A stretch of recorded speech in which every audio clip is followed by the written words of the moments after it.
नमस्कार मित्रों, स्वागत है તમારું અમારી YouTube ચેનલમાં। તો મિત્રો જીએસઆરટીસી એટલે કે ગુજરાત રાજ્ય માર્ગ વાહન વ્યવહાર નિગમ દ્વારા કોમ્પ્યુટર ઓપરેટર સહિત અલગ-અલગ પોસ્ટ પર ભરતી જાહેર કરવામાં આવેલી છે। તો ભરતી વિશે આપણે તમામ માહિતી એક જ વિડિયોમાં મેળવી લેશું, પરંતુ તે પહેલા વિડિયો ગમે તો લાઈક અને શેર કરી દેજો। ચેનલમાં નવા હોય તો ચેનલને સબસ્ક્રાઇબ કરી દેજો। તો ચાલો મિત્રો વિડિયોની શરૂઆત કરીએ।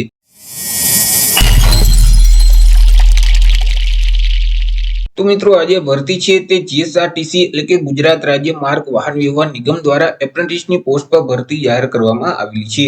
મિત્રો અહીં જીએસઆરટીસી ની જે નરોડા પાટિયા ખાતે વિભાગીય કચેરી આવેલી છે, મધ્યસ્થ યંત્રાલય અમદાવાદ ખાતે જે વિભાગીય કચેરી આવેલી છે, તો તેમાં જે એપ્રેન્ટિસ એક્ટ 1961 અંતર્ગત અલગ-અલગ પોસ્ટમાં જે જગ્યાઓ ખાલી છે તે જગ્યાઓ ભરવા માટે લાયકાત ધરાવતા ઉમેદવાર પાસેથી અરજી ફોર્મ મંગાવવામાં આવેલા છે। એટલે કે જે એપ્રેન્ટિસશીપની ભરતી છે તે જાહેર કરવામાં આવેલી છે। चर्चा कर लीए कि कई पोस्ट है એટલે કે क्या क्या ट्रेड માટે ભરતી જાહેર કરવામાં આવેલી છે।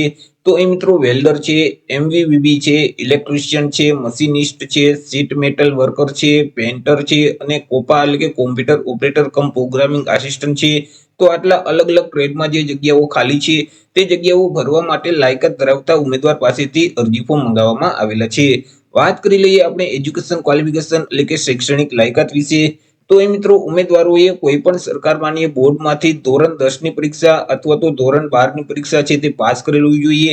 સાથે સાથે જે ટ્રેડમાં તમારે અરજી ફોર્મ ભરવું છે તે ટ્રેડ આઈટીઆઈ માંથી પાસ કરેલું જોઈએ। અરજી ફોર્મ વિશે ચર્ચા કરી લઈએ તો ઉમેદવારોએ સૌથી પહેલા તો ઓનલાઈન રજીસ્ટ્રેશન કરવાનું રહેશે। ઓનલાઈન રજીસ્ટ્રેશન જે એપ્રેન્ટિસનું પોર્ટલ છે www.apprenticeshipindia.gov.in નામની જે વેબસાઇટ છે તે વેબસાઇટ ઉપર જઈ વિદ્યાર્થીઓએ પોતાનું ઓનલાઈન રજીસ્ટ્રેશન કરવાનું રહેશે। ઓનલાઈન રજીસ્ટ્રેશન કર્યા પછી તેની પ્રિન્ટ કાઢી લેવાની રહેશે।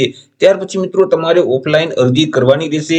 અરજી ફોર્મ છે તે મિત્રો મધ્યસ્થ યંત્રાલયની જે નરોડા પાટિયા ખાતે વિભાગીય કચેરી આવેલી છે ત્યાંથી તમે 9 જાન્યુઆરી 2025 થી લઈને 24 જાન્યુઆરી 2025 સુધીમાં મેળવી શકશો।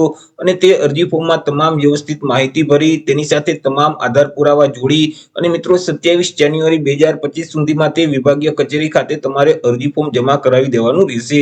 અરજી ફોર્મની સાથે તમે જે ઓનલાઈન રજીસ્ટ્રેશન કરેલ છે તેની પ્રિન્ટની કોપી પણ સાથે જોડવાની રહેશે। અરજી ફોર્મ જે જીએસઆરટીસી ની મધ્યસ્થ યંત્રાલય નરોડા પાટિયા ખાતે વિભાગીય કચેરી આવેલી છે તે કચેરી ખાતે તમારે 27 જાન્યુઆરી 2025 સુધીમાં અરજી જમા કરાવી દેવાની રહેશે।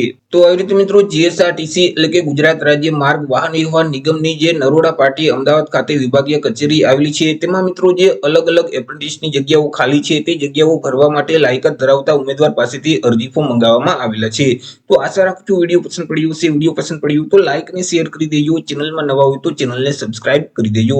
ફરી મળીશું એક નવા ટોપિક સાથે એક નવા જ વિડિયોમાં। ત્યાં સુધી જય હિન્દ, વંદે માતરમ।